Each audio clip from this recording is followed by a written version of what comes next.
Canucks ticket sales, Elias Pettersson, Zacha updates. Welcome, everybody, to Canucks News you might have missed. This is another weekly episode that we're going to be covering all the Vancouver Canucks news and just news I find somewhat interesting that could revolve around the Vancouver Canucks. So drop a like and a sub. Let's get this started right off the bat. First of all, we had Kravtsov sign. We all know about that. I didn't actually cover the fact that he's making $775,000 in the NHL and $450,000 in Abbotsford.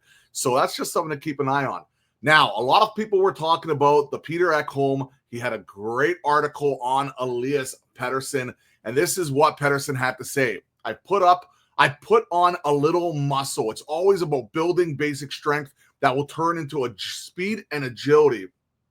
Speed on the ice, putting on a few pounds, getting stronger in general is always the goal. But for me, it's always a little bonus to put on a few pounds. So as you guys obviously know, if you're a big PD fan, the one issue he really does have is strength, especially in the corners. He does fall down a lot. So him putting a little bit more muscle, some power, always a good thing. I have been healthy and I have been able to train fully. Right now, I have not had any injuries that have kept me away from training. That is something we needed to hear because last season it was a lot about the whole tendonitis thing. He's been talking about the tendonitis thing for a year and a half now. This has been a problem. And if he's perfectly healthy, then we're ready to rock. I still feel Petey's going to have a real big season, truly. Truly, I really do, man. I'm not just saying that. But it is clear it was a tough season. But with that said, I'm taking lessons with me. I'm very hungry to have a good season to come. I know what I can do. I haven't actually thought about it, but for my part, I want revenge. That's the mindset that he has, right? And that's the mindset I hope he goes into and absolutely, should I swear? I almost said fucking, whatever. Fucking dominate, right? Like that's what we want to see Petey do, right? And if he has that mentality, could be good. I'm not happy with the season that was, but it's done now. There's no point in dwelling on it. I'm learning from what happened last season to become a better and more mature player for New Year. This is why I hope, man, the Canucks fan base needs to get behind him. We have been behind him, but we really need to really push. I think he's going to have a nice season with Evander Kane playing on that top line. I just like that line together. I think Kane's going to protect them, something that we like to see. But we need to stay healthy.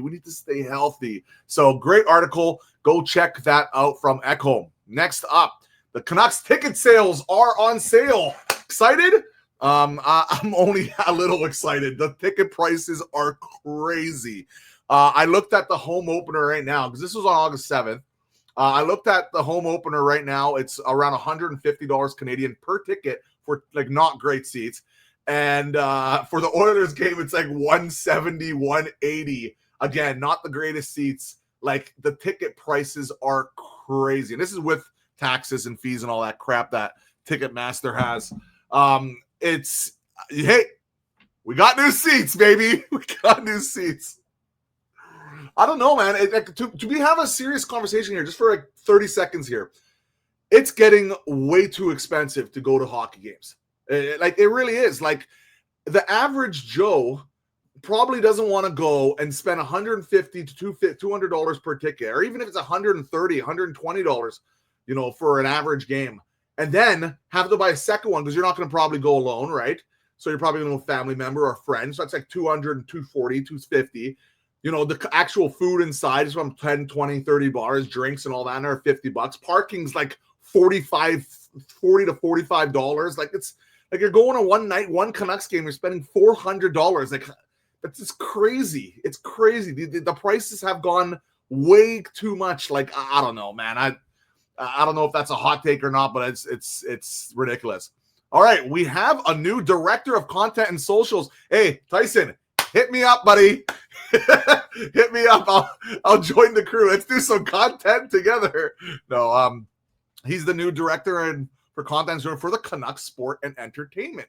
So congratulations, Tyson. I'm really, really happy for you. Never heard of you until today. Oh, no, actually, I have. He's done some stuff in the past. So great stuff there, Tyson. Vander Kane got everybody pissed off for no reason. He was talking about Shidor Sanders, guys. Shidor Sanders. He was watching the Browns game there. And that's what this is referencing to. People that obviously didn't know that kind of went off a little bit. So that was pretty funny. All right.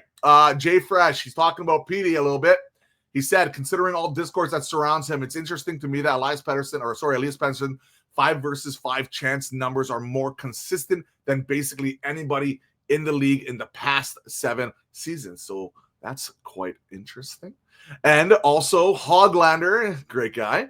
He spent $8,600 to help with his hometown open their ice skating facility a month earlier than usual, which is awesome. In exchange, Hoglander gets the ice in the morning while public skates follow their main ice. Great deal for a benefit of both parties. Hoglander is awesome, man. And I think he's going to have a nice solid year this year. He just needs a better start more than anything. Definitely needs a better start because, he didn't, let's be honest, he didn't have a great start last season, but he was picking it up a little bit later on in the run there. Next up, we have Pavel Zacha. His names have been coming up in rumors, the RG there.